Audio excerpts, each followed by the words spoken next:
ব্রাহ্মণবাড়িয়ার আশুগঞ্জে ফুটবল খেলাকে কেন্দ্র করে দুদল গ্রামবাসীর সংঘর্ষে উভয় পক্ষের আহত অন্তত ৩০ জন। ভয়েস অব ব্রাহ্মণবাড়িয়া 24 সংবাদে সারাক্ষণ। আজ শুক্রবার ১০ অক্টোবর ব্রাহ্মণবাড়িয়ার আশুগঞ্জ উপজেলার দুর্গাপুর ইউনিয়নের দুর্গাপুর বাজারের এই সংঘর্ষের ঘটনা ঘটে। এ সময় উভয় পক্ষের বেশ কয়েকটি বাড়িঘর ভাঙচুর করা হয়।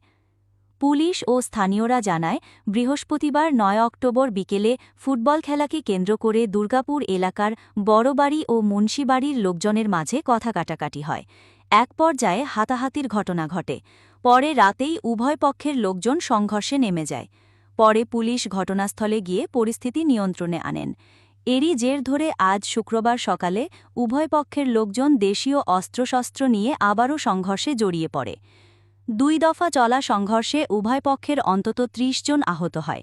এ সময় উভয় পক্ষের বেশ কয়েকটি বাড়িঘর ভাঙচুর ও অগ্নিসংযোগ করা হয়। খবর পেয়ে প্রথমে পুলিশ ঘটনাস্থলে গিয়ে সংঘর্ষ নিয়ন্ত্রণে আনার চেষ্টা করে। পরে আশুগঞ্জ উপজেলা নির্বাহী অফিসারের নেতৃত্বে সেনা সদস্যরা ঘটনাস্থলে পৌঁছে সংঘর্ষ নিয়ন্ত্রণে আনেন। আহতদেরকে স্থানীয় বিভিন্ন ক্লিনিক সহ হাসপাতালে চিকিৎসা দেওয়া হয়েছে। আশুগঞ্জ উপজেলা নির্বাহী অফিসার ইউএনও রাফে মোহাম্মদ ছড়া বলেন, খবর পেয়ে পুলিশ ঘটনাস্থলে পৌঁছে পরিস্থিতি নিয়ন্ত্রণে আনার চেষ্টা করে।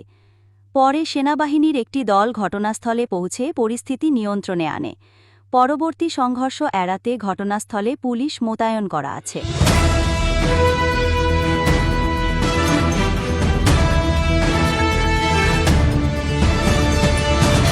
ভয়েস অব ব্রাহ্মণবাড়িয়া 24 সংবাদে সারাক্ষণ।